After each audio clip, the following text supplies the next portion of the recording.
Hello dear students, I am your Ananya ma'am. Again we are here with a very important concept of replication as well as their questions.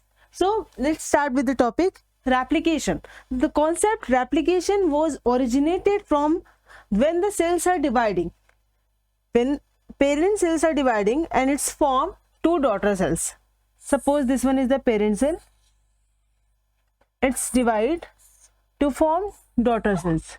The content of DNA is required. जितना इसमें DNA होगा उतना ही DNA इसको यहाँ भी चाहिए होगा और उतना ही DNA इसको यहाँ भी चाहिए होगा. Now the question mark is how the DNA become doubled. Okay कैसे ये DNA यहाँ से यहाँ आ जा रहा है, क्योंकि DNA का अमाउंट हमें ज़्यादा से ज़्यादा मैक्सिमम चाहिए होगा. For the maximising for the doubling of DNA the process replication is occurred. The process replication is occurred. Now the question mark is where this process is takes place and when the process is occurred. The पहला question is where and second question mark is when. The answer of where is the DNA replications occur in if the cells is eukaryotic. If the cells is eukaryotic, the DNA replications occurred in the nucleus. If the cells is prokaryotes, then the DNA replications occur in the cytoplasm or nucleoid, we can say cytoplasm.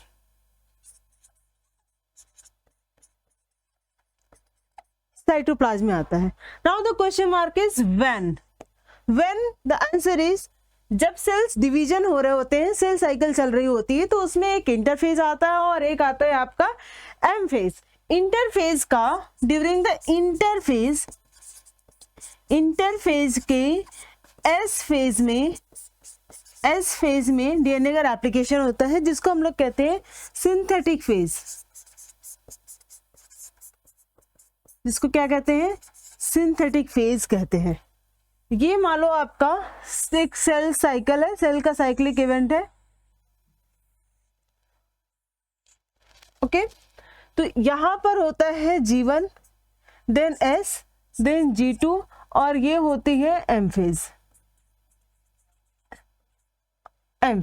तो इस S phase में हमें DNA replication देखने को मिलता है.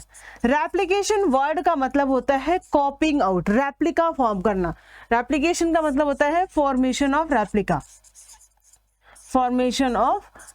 इस question का भी आंसर हम लोग लास्ट में जब रेप्लिकेशन कर लेंगे देन हमें मिलेगा कि कैसे ये रेप्लिका फॉर्म्ड होती है.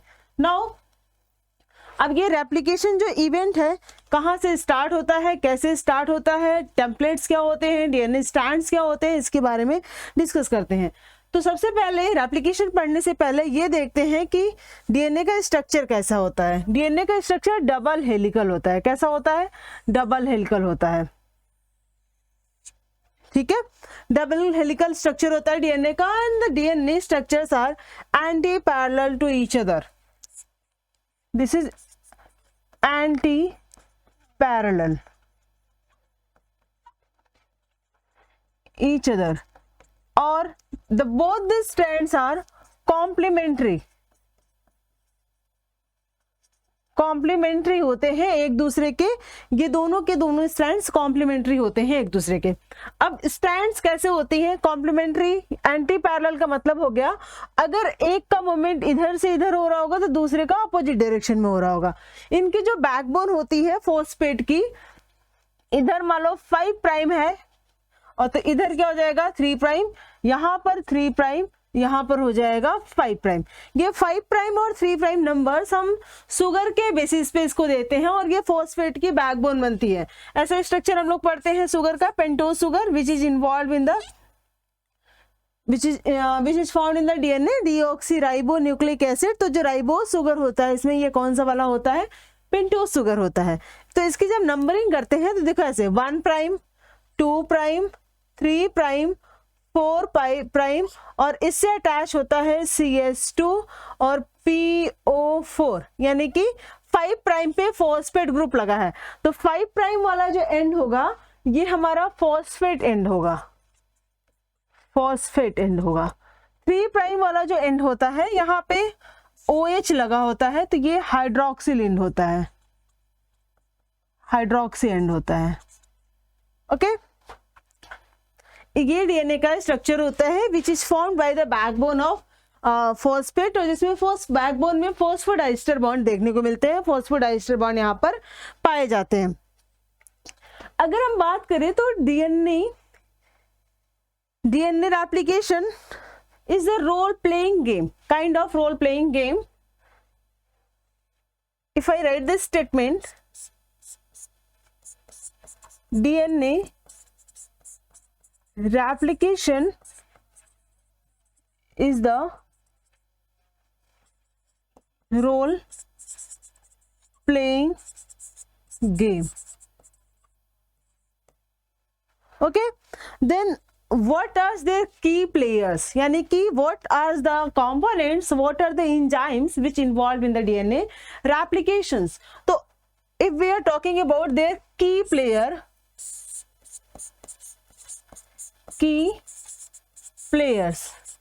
तो these key players are first of all helicase, पहला नाम आता है helicase.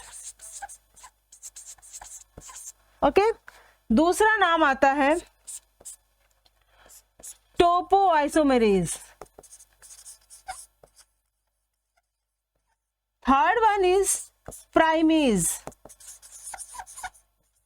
Fourth one is polymerase,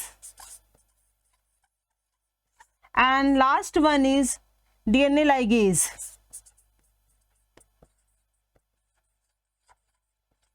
DNA ligase, these are the enzyme. वैसे तो बहुत सारे एंजाइम्स वर्क करते हैं, but these are the major enzymes which involve in the replication. तो first of all helicase is the unwinding enzyme, जो DNA replication को unwind करता है, ये ब्रेक करता है हाइड्रोजन बॉन्ड्स को। तो हेलिकेज को कह सकते हैं this is the unzipping enzyme, this is the unzipping enzyme. ये क्या अनजिप्ड कर रहा है? It unzipped the 2 strand of DNA by breaking their hydrogen bonds. अब हाइड्रोजन बॉन्ड्स कहां पर आते हैं? ये जो 2 स्ट्रैंड्स है ये दोनों एक दूसरे से जुड़े रहते हैं with the help of hydrogen bond. और अगर इसमें न्यूक्लियोटाइड बेस पेयर होते हैं, कौन कौन से? Adenine, thymine, guanine, cytosine. ठीक है, adenine bond double hydrogen bond बनाता है थाइमिन के साथ, थाइमिन डबल बॉन्ड बनाता है एडेनिन के साथ, गुआनिन ट्रिपल हाइड्रोजन बॉन्ड बनाता है साइटोसिन के साथ, और साइटोसिन ट्रिपल हाइड्रोजन बॉन्ड बनाता है गुआनिन के साथ। ये न्यूक्लियोटाइड्स प्यूरिन एंड पिरामिडीन्स पाए जाते हैं इस स्ट्रैंड पे, और इन बॉन्ड्स को ये ब्रेक करता है। इस बॉन्ड्स को ये क्या करता है? Helicase enzyme. इधर मैं बनाती हूँ, मान लो ये एडेनिन साइटोसिन गुआनिन है। ठीक है, तो यहाँ पर थाइमिन होगा, दूसरे स्ट्रैंड्स में यहाँ पर भी थाइमिन होगा, गुआनिन साइटोसिन होगा। अब इसके बीच में बॉन्ड्स होंगे, एडेनिन थाइमिन के बीच में डबल बॉन्ड, एडेनिन थाइमिन के बीच में डबल बॉन्ड, यहाँ पे 3 बॉन्ड, 3 हाइड्रोजन बॉन्ड, यहाँ पे 3 हाइड्रोजन बॉन्ड। जैसे ही हेलिकेज स्ट्रैंड्स पे आके लगेगा, ये हेलिकेज एंजाइम यहाँ पे आके लगा, हेलिकेज एंजाइम जैसे ही यहाँ पे आके लगेगा, ये क्या करेगा? इस बॉन्ड को ब्रेक करेगा, इस हाइड्रोजन बॉन्ड्स को ब्रेक करेगा। Now the both the strands become separated. पहले ये स्ट्रैंड्स इस तरीके से थी, एक ऐसी थी, एक ऐसी थी, दोनों बॉन्ड से जुड़े हुए थे। अब ये स्ट्रैंड्स कैसे हो जाएंगी? ये मान लो यहां से सेपरेट किया है तो ये ऐसे हो जाएंगी, ये सेपरेट हो गया। जब यहाँ पे हेलिकेज एंजाइम लगा होगा तो हेलिकेज आगे बढ़ता जाएगा और ये सेपरेशन अनजिपिंग होती जाएगी। तो helicase is the unzipping enzyme. Now topoisomerase की बात करें तो जैसे ही हेलिकेज यहाँ पे तोड़ता जाएगा ना, तो ऊपर ऊपर यहाँ पे स्ट्रेन्स क्रिएट होते जाएंगे, स्ट्रेन्स क्रिएट होते जाएंगे। तो ये डीएनए को सुपर कॉइलिंग कराता है, सुपर कॉइलिंग से बचाता है। Super coiling the DNA. Gyrase भी एक आता है जिसको हम लोग नहीं पढ़ते हैं, जो स्ट्रेंस को रिलीज करता है। इसमें जो भी स्ट्रेंस बनते हैं, suppose this is the wire, ये डीएनए की 2 स्ट्रैंड्स है, राइट।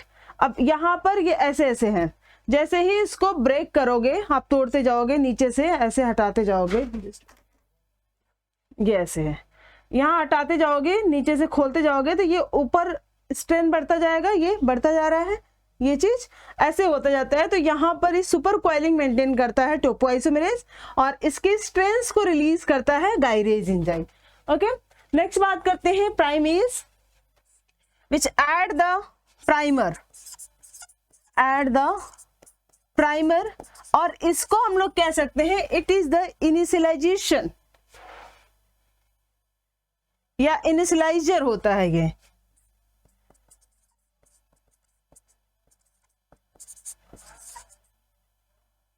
ओहो,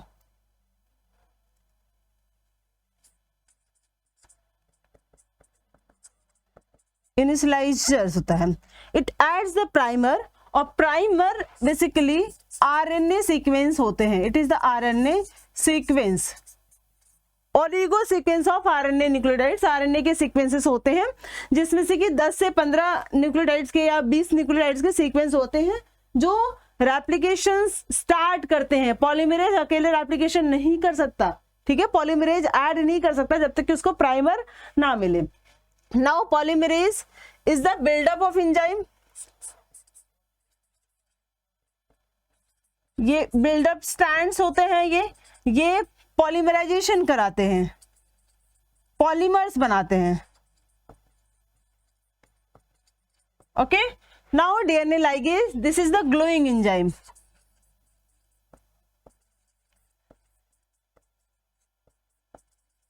ये जोड़ के रखता है, ठीक है। अब इतने सारे एंजाइम्स हैं जो मेनली रेप्लिकेशंस में इन्वॉल्व होते हैं। डिस्कस करते हैं हम लोग ये रेप्लिकेशन इवेंट्स कैसे होता है। ये हमारे पास डीएनए है, 2 स्ट्रैंड्स डीएनए के, 5 prime 3 prime 3 prime to 5 prime, ठीक है। इन दोनों के बीच में बॉन्ड प्रॉपर लगे हुए हैं, हाइड्रोजन बॉन्ड न्यूक्लियोटाइड से अटैच्ड है। यहाँ पर एक साइट होगा जिसको हम लोग कहते हैं ओरिजिन ऑफ रेप्लिकेशन। मान लो इसमें यहाँ पर ये साइट्स है, दिस साइट्स इज द ओरी sites, origin of replication sites. ये रिकॉग्नाइज किया जाता है ओरिजिन ऑफ रेप्लिकेशन साइट वो साइट्स होता है जिसमें डीएनए में जो न्यूक्लियोटाइड्स है 80 रिच रीजन होगा। ओरिजिन ऑफ रेप्लिकेशन साइट्स कौन से होते हैं? 80 रिच रीजन होते हैं। 80 रिच रीजन को रिकॉग्नाइज करके हेलिकेज जाकर के बाइंड करेगा। यहाँ पे ये स्ट्रैंड्स है, ठीक है, तो यहाँ पर आकर के हेलिकेज बाइंड कर लिया। मान लो यहाँ पे हेलिकेज बाइंड कर दे, this is the origin of replication sites. Helicase bind किया। अब जैसे ही हेलिकेज बाइंड करेगा इस रीजन के बाद से ये स्ट्रैंड खुलना शुरू हो जाएंगे। तो ये आगे कैसे बनेंगे? लाइक दिस,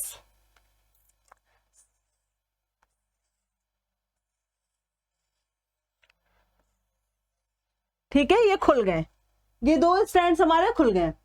और दोनों स्ट्रैंड्स आइडेंटिकल नहीं होते हैं, they are complementary to each other. Now जैसे ही हेलिकेज अनवाइंड किया यहां पर आके लगेगा, पहले तो हेलिकेज आके लगा, हेलिकेज ने अनवाइंड किया और हेलिकेज के साथ जिस स्ट्रैंड को, ताकि ये दोबारा बाइंड ना कर पाए, तो यहां पर एक एंजाइम और आके लगेगा जिसका नाम है SSB।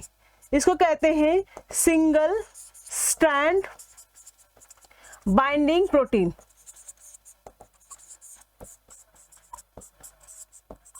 ठीक है, ये रीबाइंडिंग से बचाता है, विच प्रिवेंट रीबाइंडिंग,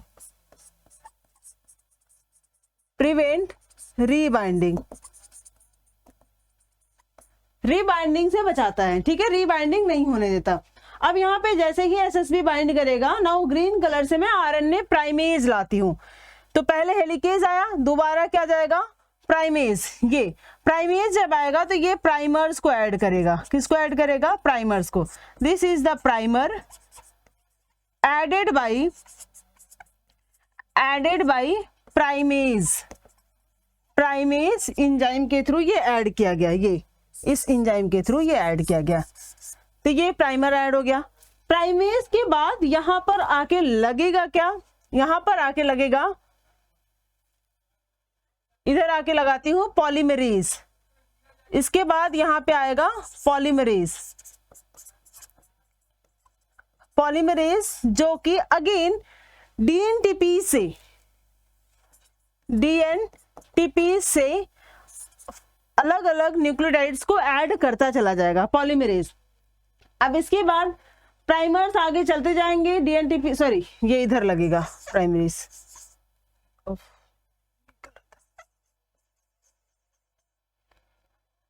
ठीक है, ये इधर लगते गए और ये रिमूव होते गए, पूरा ब्रेक ही हो गया ये मेरा, मैं इसकी बात कर रही हूं ये, ओके। तो ये डीएनटीपी इधर ऐड करता जाएगा, प्राइमर्स नीचे की तरफ मूव करते जाएंगे। ये डिपेंड करता है 5 प्राइम टू 3 प्राइम डायरेक्शन में हमेशा प्राइमेज काम करता है, पॉलीमरेज। तो ये चलता गया, नीचे चलता गया। अब आगे बात आती है जब इसको प्राइमर्स को हटाना पड़ेगा, न्यूक्लियोटाइड्स को ऐड करना पड़ेगा, या फिर यहाँ पे एक लैगिंग स्ट्रैंड्स बनती है उनको जोड़ना पड़ेगा, तब आता है डीएनए लाइगेज। तो अगर मैं सीक्वेंस की बात करूं, इधर लिखती हूं सीक्वेंस, तो कैसे कैसे आएंगे। सबसे पहले आएगा हेलिकेज, ठीक है, हेलिकेज के बाद आएगा एसएसबी, एसएसबी के बाद आएगा प्राइमेज, प्राइमेज के बाद आएगा पॉलीमरेज, और पॉलीमरेज के बाद आएगा DNA ligase. Got it. Now the direction of synthesis, direction of synthesis, polymerase क्या करेगा, polymerisation, polymerisation is always 5 prime to 3 prime direction. अब इसकी मैं सारी की प्राइमिंग लिख देती हूँ आराम आराम से, 5 प्राइम, ये 3 प्राइम, 3 प्राइम, 5 प्राइम, ठीक है, 5 प्राइम, 3 प्राइम, ये 3 प्राइम, 5 प्राइम, गॉट इट। अब डिस्कस करते हैं इसको डिटेल में कि कैसे ये होता है प्रोसेस, इवेंट कैसे होते हैं, कैसे लीडिंग स्ट्रैंड बनते हैं, कैसे लैगिंग स्ट्रैंड बनते हैं। यहां पर था आपका डीएनए फॉर्क, डीएनए फॉर्क बन गया बाय द हेलिकेज एंजाइम, ठीक है, यहाँ पे आके जुड़ गया हेलिकेज। ये सपोज 5 प्राइम एंड है तो ये 3 प्राइम, ये 3 प्राइम एंड है तो ये क्या हो जाएगा 5 प्राइम एंड, ओके। नाउ जो पॉलीमराइजेशन है, पॉलीमराइजेशन हमेशा, polymerisation is always 5 prime to 3 prime direction, ऐसे ही होता है, ठीक है। पॉलीमराइजेशन कैसे होता है, हमेशा 5 प्राइम टू 3 प्राइम डायरेक्शन होता है। यहां पर मैंने एंजाइम लगाया था एसएसबी, सॉरी पहले हेलिकेज, देन लगाया था एसएसबी पिंक कलर, देन हमने लगाया था प्राइमर ग्रीन कलर, देन हमने लगाया था डीएनटीपीज, इसका ये क्लस्टर पूरा बनता है, ठीक है, यानी कि पॉलीमरेजेस। ये जो डायरेक्शन होगा प्राइमर्स लगने के बाद ये मूव करेगा, तो ये हमेशा किस डायरेक्शन में, रेप्लिकेशन फॉर्क खुलते जाएगी और ये इधर बनता जाएगा। तो जब हम स्ट्रैंड बनाते हैं तो हम ये देखते हैं यहाँ पर 5 prime to 3 prime, 3 prime to 5 prime, हमेशा जो सिंथेसिस होती है 5 प्राइम से 3 प्राइम होती है, तो सिंथेसिस की स्ट्रैंड में होगी, यहां से यहां पर सिंथेसिस होने लगेगी, तो ये कहलाएगा हमारा, ये क्या कहलाएगा, लीडिंग स्ट्रैंड्स, ठीक है, लीडिंग स्ट्रैंड्स ये कहलाएंगे। इधर है मेरे पास इमेज, इसको समझते हैं,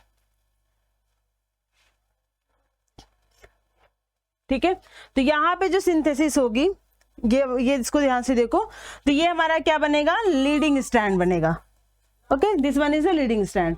अब दूसरे फेज में हमारे पास यहाँ पे डायरेक्शन उल्टा है, तो प्राइमर्स लगते जाएंगे, सिंथेसिस होती जाएगी, प्राइमर लगा सिंथेसिस हुई, प्राइमर लगा सिंथेसिस हुई, प्राइमर लगा सिंथेसिस हुई, और सर्टेन पीरियड ऑफ टाइम के बाद इस प्राइमर को रिमूव करना होगा और ये दोनों स्ट्रैंड्स को जोड़ना पड़ेगा।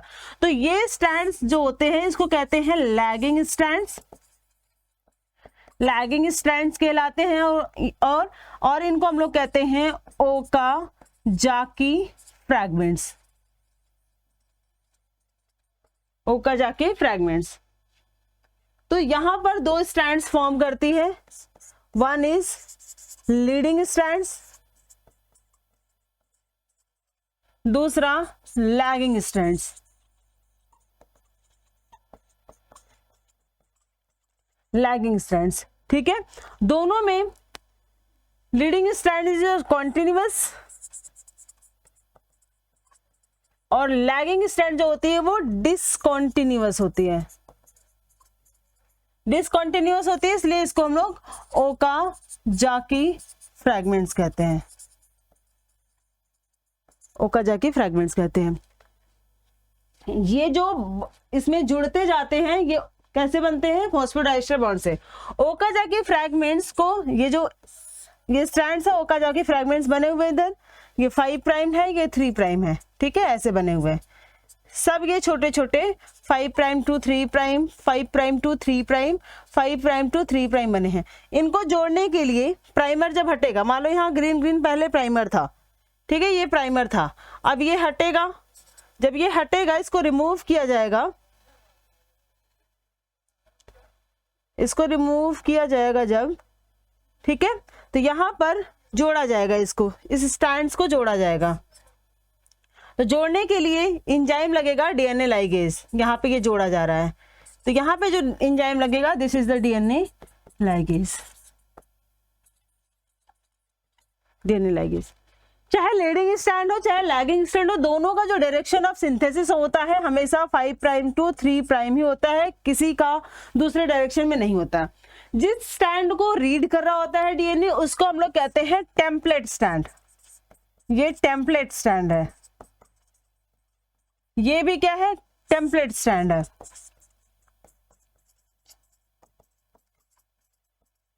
Template strand. नाउ इधर देखते हैं, ये लीडिंग और लैगिंग स्ट्रैंड्स बन गए, ठीक है।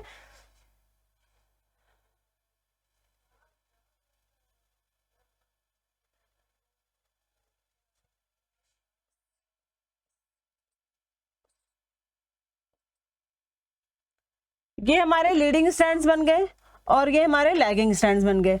अब इस जब डीएनए को देखेंगे, ये हमारा टेम्पलेट है, पेरेंटल वाला है, तो जो न्यूली सिंथेसाइज्ड होगा, न्यूली सिंथेसाइज्ड होगा, न्यूली सिंथेसाइज्ड डीएनए होंगे वो कैसे होंगे, एक तो ये वाला स्ट्रैंड होगा और एक नया बनेगा, एक क्या होगा, नया बनेगा। तो आधा इसमें कंजर्व हो रहा है, आधा इसमें नया फॉर्म्ड हो रहा है।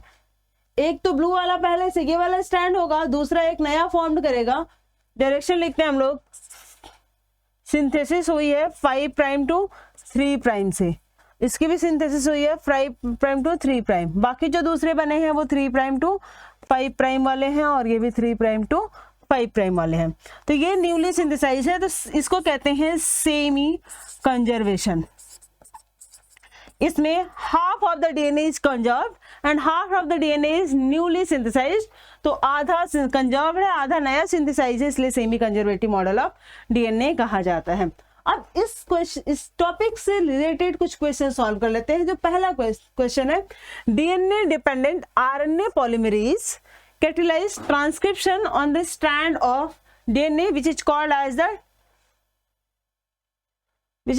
the coding strand। वैसे ये replication का क्वेश्चन है, ट्रांसक्रिप्शन का क्वेश्चन आ गया है। During DNA replication, yes, Okazaki fragments are used to elongate. Okazaki fragments are used to elongate the lagging strands towards the replication fork. The leading strands होते ही नहीं है, lagging strands away from the replication fork हम क्या देख रहे हैं, replication fork से away जाती है, देखो इधर ये रेप्लिकेशन फॉर्क से अवे जा रही है, तो away from the replication fork, the lagging strands away from the replication fork, option number C would be the correct one. Next question,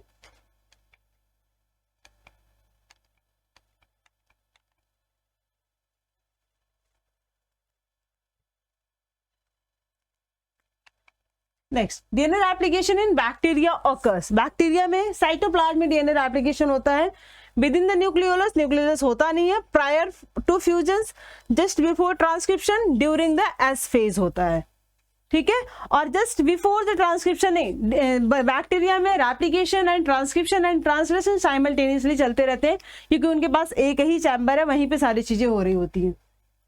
ये सेंट्रल डोग्मा है, सेंट्रल डोग्मा है जिसको क्रिक ने दिया था, central dogma was given by Crick, Watson and Crick थे जो DNA का डबल हेलिकल मॉडल दिया था, उसमें से जो क्रिक थे उन्होंने सेंट्रल डोग्मा दिया था। तो डीएनए से डीएनए बनना is your replication, this is the phenomena of replication. DNA से आरएनए एमआरएनए बनना इज ट्रांसक्रिप्शन, और आरएनए से ये क्या बनता है, प्रोटीन बनती है, this phenomena is called as the translation. तो ए हो जाएगा रेप्लिकेशन, बी ट्रांसक्रिप्शन, ट्रांसडक्शन नहीं, ए ट्रांसलेशन नहीं, A replication, B transcription, C translation, D proteinous, option number C is the correct one. Let's move to the next question. Statement based DNA polymerase catalyze the polymerization only in one direction, that is 5' to 3. ये statement number 1 is correct. दूसरी statement देखते हैं, during replication of DNA, DNA का replication हो रहा है, इसमें one strand the replication is continuous while the other strand is discontinuous. yes, जो discontinuous होते हैं उसको हम लोग lagging strands कहते हैं, जो continuous रहते हैं उसको हम लोग leading strands कहते हैं। तो ये डीएनए में, लेकिन direction of synthesis is in both the strands is 5' to 3' always, ठीक है। तो both statement 1 and 2 are correct. Next, in process of replication, deoxyribonucleoside triphosphate acting as a substrate providing energy for polymerization reaction, acting as an enzyme, enzyme की तरह ये काम नहीं करते, as a substrate की तरह काम करते हैं। डीएनटीपी जैसे सबस्ट्रेट होते हैं जिसमें से कि न्यूक्लियोटाइड्स को निकाल के ऐड कराया जाता है, तो प्रोवाइडिंग एनर्जी भी हो सकता है और ये भी हो सकता है, यानी option number A and D हो जाएगा correct. DNA dependent DNA polymerase catalyze polymerization is 5' to 3' direction, और इस DNA polymerase 3 टाइप्स के होते हैं, फर्स्ट, सेकेंड एंड थर्ड की सॉरी यस, इनकी मेनली पॉलीमराइजेशन की एक्टिविटी होती है, फर्स्ट की मेनली प्रूफ रीडिंग एक्टिविटी होती है, प्रूफ रीडिंग एक्टिविटी होती है कि अगर गलती से डीएनए में गलत न्यूक्लियोटाइड्स आके ऐड ऑन हो गया है तो उसको हटाना भी तो है, तो proof reading activity was done by the DNA polymerase 1। Main enzyme of DNA replication is DNA dependent RNA polymerase, DNA dependent DNA polymerase, DNA polymerase होता है और डीएनए के ऊपर डिपेंड होकर वो सिंथेसाइज करता है। Main enzyme of DNA replication is again DNA dependent DNA polymerase. In which stage of cell cycle DNA replications occur? That is the S phase. इसको बनाने के लिए प्रोटीन जीवन में बन जाते हैं, लेकिन रेप्लिकेशन जो होता है यानी एंजाइम जीवन में बन जाते हैं, लेकिन actual replication synthetic phase S phase में होता है। Semi conservative nature of replication of eukaryotic chromosome experimentally demonstrated by Meselson and Stahl के द्वारा किया गया था, ठीक है। नेक्स्ट, हाँ, अब ये डायरेक्शन से क्वेश्चन आया है कि which one of the following correctly represent the manner of replication of DNA, कौन सा सही हो सकता है। चलो भाई देखते हैं हम लोग, पहला वाला देखते हैं। ये 3' स्ट्रैंड है तो इधर से 3' to 5' सिंथेसिस होनी चाहिए थी, ये ऐसे होना चाहिए था और ये ऐसे होनी चाहिए थी, ये गलत हो गया। इधर देखो 5' है और 3 से 5 ये तो सही आ रहा है, ये 5 से 3 ये भी सही जा रहा है, ठीक है। नाउ इसमें देखते हैं, यहाँ पे ज्वाइंट हो के ऐसे नहीं होता है। तीसरा, ये 5 से 3 आ रहा है और ये जा रहा है इधर से इधर, ये सबसे सही है क्योंकि जो ओकाजाकी फ्रैगमेंट्स होते हैं वो अवे फ्रॉम द फॉग जाते हैं। तो ये हो जाएगा 3 5 3, नहीं ये वाला स्ट्रैंड का इसका गलत है, ऑप्शन नंबर डी हो जाएगा इसका correct. That's all for the day, thank you, have a great day, bye bye. ऐसे ही हम लोग मिलते रहेंगे एक वेरी इंटरेस्टिंग टॉपिक के साथ पर डे। Okay, bye bye, take care.